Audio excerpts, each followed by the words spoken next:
విషయం ఏంటంటే పెద్ద మనిషి లేనిది ఇక్కడ గంధం చేస్తే మాకు దుఃఖం. ఎందుకంటే దేవుని లేని జాతర లెక్క ఉంటుంది. కాబట్టి మనం అందరం కలిసి పెద్ద మనిషిని దగ్గరికి పోయి ఒప్పించి దండం పెట్టి తీసుకొచ్చి గంధం ఎక్కించే ప్రయత్నం చేద్దాం అందరం కలిసి. అర్థమైందా? ఒకటే కోరిక, ఒకటే కోరిక మనది. ఎందుకంటే ఇంత జాతర ఉంది కూడా ఆయన లేకపోతే మంచిగా అనిపించేది ఉన్నంత వరకు, లేకపోతే ఆ మాట వేరుండే ఉన్నది. కాబట్టి ఆయన అందరం కలిసి తీసుకొచ్చి ప్రయత్నం చేద్దాం, ఒకటే కోరిక. मशवरा लेंगे, उससे चलिए कैसा अंजाम देना है, हमारी क्या करना चाहिए, वो सब बात करने के लिए मैं आपको बुलाया है। साथ ही साथ प्रेस मीट वाले जो आए हुए हैं वो लोग मुझसे भी हम बाहर की जो कहते हैं सैयद मुर्तजा हुसैनी हाशमी मुर्तजा हुसैनी हाशमी पीठाधिपति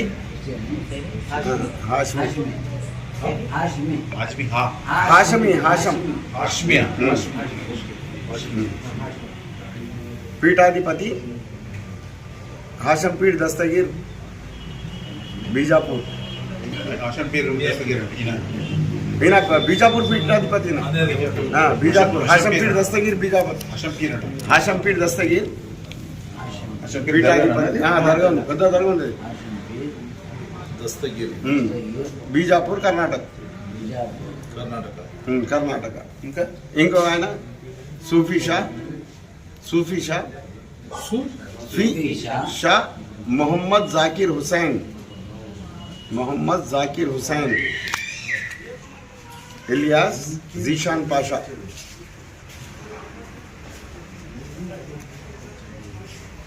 पीठाधिपति सूफी नगर निर्मल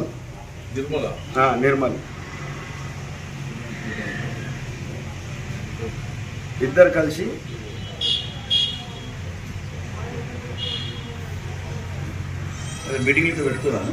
మీటింగ్ లాగా పెట్టుకున్నారంటే ఇది ఏం ఫస్ట్ టైం అయింది సార్. మన డిఎస్పీ గారు పిలిపించారు మాకు, సంగారెడ్డి డిఎస్పీ పిలిపించామని చెప్పారంటే సార్ ఇట్లా మనకు ఇట్లా పరిశ్రమ నడుస్తున్నది, కొట్లాటలు నడుస్తుంది పీఠాధిపతి గురించి.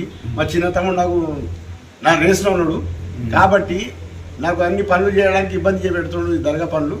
కాబట్టి మీరు దీనికి నిర్ణయం చేయాలని నేను కలెక్టర్కి ఇచ్చినాను. కలెక్టర్ ఇస్తే ఆయన ప్రజావాణిలో పెట్టాడు. ప్రజావాణిలో పెట్టిన తర్వాత డిఎస్పీ నాకు పిలిపించి మాట్లాడితే నేనమ్మా ఇద్దరు ఉంటే మంచిగా ఉంటుంది సార్ అంటే ఇద్దరు పిలిపించి మాట్లాడి ఏమన్నా అంటే ఇక పోయి దర్గా సంగతి ఉన్నది, బయట పెట్టకండి, ఇంట్లో సరిదిద్దుకోండి, మీ పీఠాధిపతులు ఏమైనా ఉంటారు కదా మత పెద్దలు వాళ్ళని పిలిపించుకోండి అంటే చెప్పాడు సార్. చెప్తే నేనేమన్నా మంచి సార్ అట్లా చేద్దామంటే నేను చెప్పాను. చెప్తే మనం మీ పీఠాధిపతులు ఎవరున్నారు అంటే నేను మా ఇంటికి వచ్చిన పీఠాధిపతి నిర్మల్ ఉన్నాడు సార్. నిర్మల్ నుంచి బీజాపూర్కి ఉంది కనెక్షన్, బీజాపూర్ నుంచి ఇంకా ఎక్కడికి ఉంది అంటే గుజరాత్కి ఉన్నదండి. మరి గుజరాత్ నుంచి అంటే నేను సార్ ఇట్లా లెక్క పెడితే ప్రాఫిట్ మొహమ్మద్ సల్లం దాకా ఉన్నది. మరి పిలవాలి ఎవరకు అంటే మీరు ఇద్దరిని పిలిపించుకోండి, మెయిన్ బీజాపూర్ పిలిపించుకోండి అంటే చెప్పి వాళ్ళ కూడా చెప్పారు. చెప్తే ఆడ ఏమైందంటే నిర్ణయం అయింది, కాగితం రాసుకొని వచ్చిన తర్వాత వాళ్ళు ఏమన్నారంటే మీరు టైం ఇవ్వండి, 1 వీక్ లోపల సాల్వ్ చేయాలి ఈ ప్రాబ్లం, 1 వీక్ లోపల సాల్వ్ చేయాలంటే నేను చెప్పిన సార్ 1 వీక్లో కాదు, ఎందుకంటే వాళ్ళు పెద్ద పీఠాధిపతులు, మనం వాళ్ళ టైం ఇస్తే వాళ్ళు రారు, వాళ్ళ టైం మనం తీసుకురాలి సార్. ఈ లాస్ట్ వీక్ వరకు నేను చేయించుకుంటాను అంటే చెప్తే మంచి సార్ అని వచ్చిన తర్వాత మరలా డిఎస్పీ గారు నిర్మల్ పీఠాధిపతికి బీజాపూర్ పీఠాధిపతికి ఫోన్ చేస్తే వాళ్ళు టైం ఇచ్చారన్నట్టు 26 నాడు మేము ఇలా ఖాన్ఖాకి వస్తున్నాము, 26 జూలైకు ఖాన్ఖాకి వస్తున్నాం మేము. కాబట్టి మీరు అందరినీ పిలిపించుకోండి.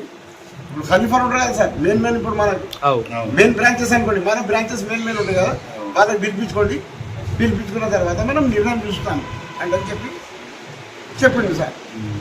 చెప్తే మేము ఏం చేసినామంటే అందరికీ చెప్పినాను, ఎందుకంటే పీఠాధిపతి చెప్పిన తర్వాత మనం చెప్పాలి కదా, చెప్పినాము అందరూ వచ్చిన తర్వాత డిఎస్పీ గారు ఏమన్నారంటే ఫ్యామిలీ మెంబర్స్ పోకూడదు, వేరే వాళ్ళు ఎవరు పోకూడదు, పీఠాధిపతులు ఇద్దరు మీ ఫాదర్ ముగ్గురే రూమ్లో ఉండి నిర్ణయం చేసుకున్న తర్వాత బయటకు వచ్చి డిక్లరేషన్ చేయాలి.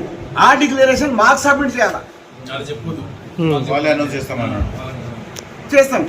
అంటే చెప్తే నేను అన్నా సార్ మరి ల్యాండ్ ఆర్డర్ ఉంది కదా డిస్టర్బ్ అయింది అంటే లేదు పోలీస్ ఆధ్వర్యంలో చేపిద్దాం అని ఆయన ఏం చేశాడంటే 5 కానిస్టేబుల్స్కు ఎస్ఐకు సిఐ వచ్చి వాళ్ళ ముంగట నిర్ణయం అయితే పీఠాధిపతులు కూడా ఏం చేసినట్టే ఎస్ఐ గారు లోపల పెట్టుకున్నారు. ఎందుకంటే ఒత్తిడి చేస్తారని చెప్తారని మీకు. అయితే పీఠాధిపతి లోపల ఎస్ఐ సార్ కూడా ఫోటో చూస్తాడు, ఫోటోగ్రాఫీ ఉంటుంది కాబట్టి అంత క్వశ్చన్స్ అడిగిండు. మా పెద్ద పీఠాధిపతి ఇద్దరు వచ్చి ఇద్దరు లోపల నాయన లోపల మళ్ళీ ఒక ఎస్ఐ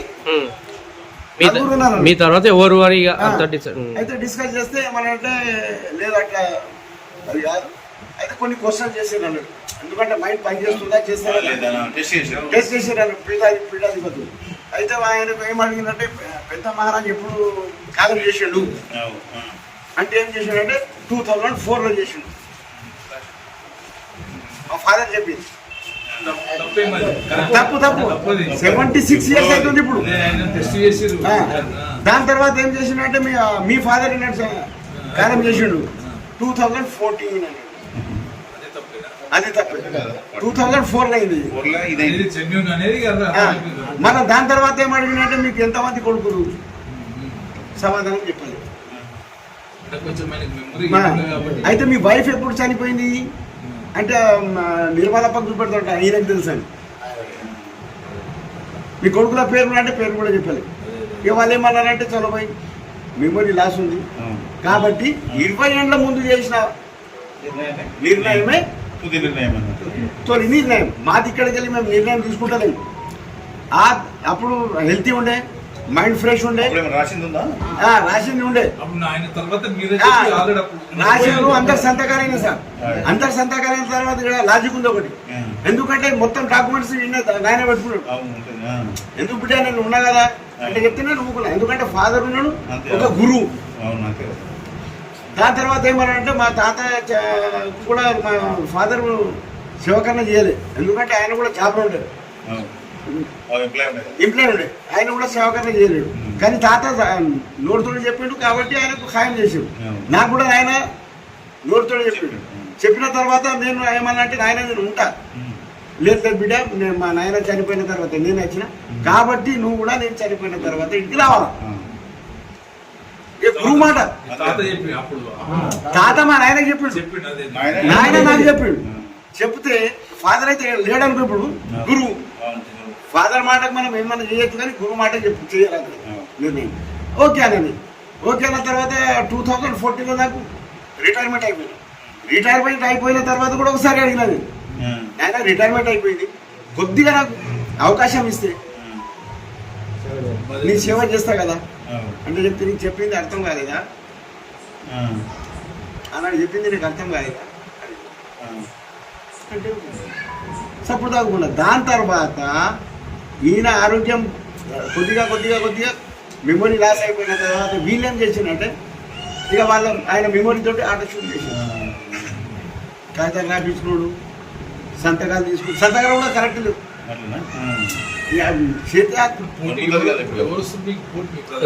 చిన్న తమ్ముడు మా ఓన్ బ్రదర్ అన్వర్ హుస్సేన్ ఇద్దరు మధ్యలో.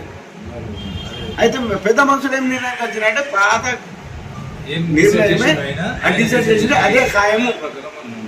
కాబట్టి దాని తర్వాత మా పీఠాధిపతి తర్వాత ఈయనని పీఠాధిపతి ఉంటాడు.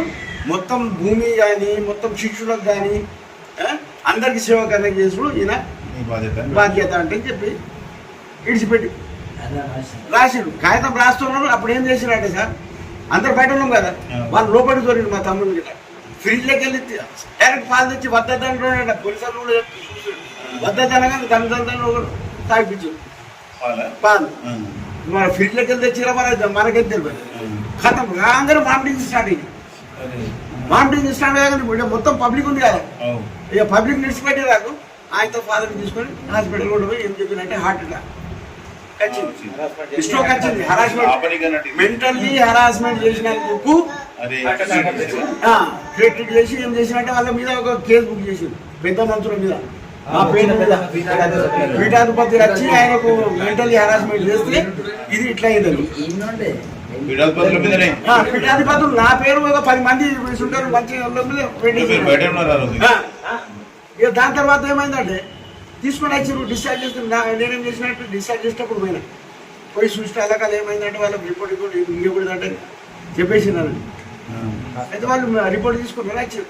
వచ్చిన తర్వాత కూడా మా నాయ ప్రేమ నా మీద ఉంది సార్.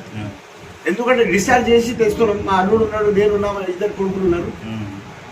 కొద్దిగా వర్షం పడుతుంది. అప్పుడు అన్వర్ లేడు, ట్యాబ్లెట్ తీసుకుని పోయాడు.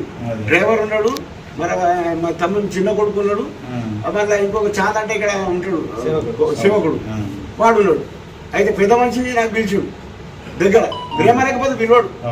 పిలిచి ఏం చెప్పిండంటే లైట్గా, బిడ్డ నువ్వు వచ్చి కార్లో కూర్చో, వర్షం పడుతుంది కదా అన్నాడు సార్.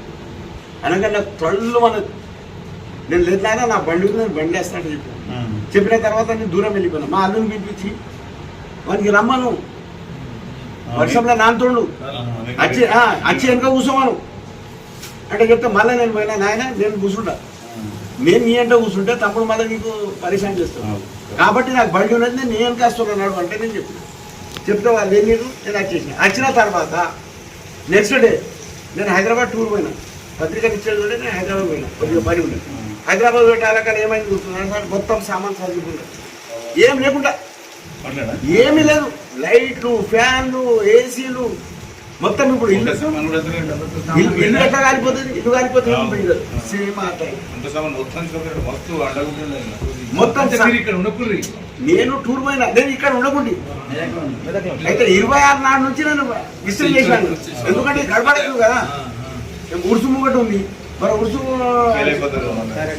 అయిపోతుంది. ఇంతకు ముందు ఇప్పుడే బదనాం అయిపోయింది సార్ మొత్తం లోకంలో.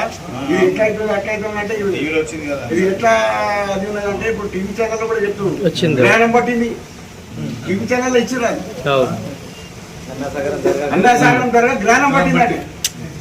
ఎంత పెద్ద మాట ఉందని చెప్పండి సార్, అది మాట ఎంత మంచిగా ఉంటుంది మాట వినటం ఎట్లా. ఇప్పుడు మాకంటే తెలుగు రాదు, తెలుగు వచ్చిన ఏం అర్థం చేసుకుంటే చెప్పండి. ఇంత పవిత్రమైన తావుకు జ్ఞానం పట్టిందంటే ఏం మాట అది. దాని తర్వాత ఏం చేసారు అంటే మొత్తం సామాన్ పోయి ఫాదర్ తీసుకొని అమీన్పూర్ లో ఉన్నాడు, ఒక శిష్యుడి దగ్గర పెట్టి ఫాదర్ తీసుకొని వెళ్ళిపోయింది. ఈరోజు వస్తున్నా మన ఆయనకి ఏమైనా మాట చర్చ ఏమైనా వస్తున్నాయి? ఈ చర్చ ఎక్కడిది లేదు, అయిపోయింది మొన్ననే అయిపోయింది కదా. ఇక రారు. ఇప్పుడు ఈ చర్చ ఎందుకు పెట్టారంటే ఇప్పుడు కూర్చుంది 15th ఆగస్టు నాడు మనం మన మొత్తం పెద్దలు ఉన్నారన్నారు, మనం ఇన్ఛార్జ్ వీళ్ళతో మాట్లాడి ఎట్లా చేద్దాం కార్యక్రమం డిస్కస్ చేసి మనం కార్యక్రమాన్ని ముందుకు చేద్దామని ఆలోచన చేసి నేను ప్రెస్ మీట్ పెట్టాను సార్.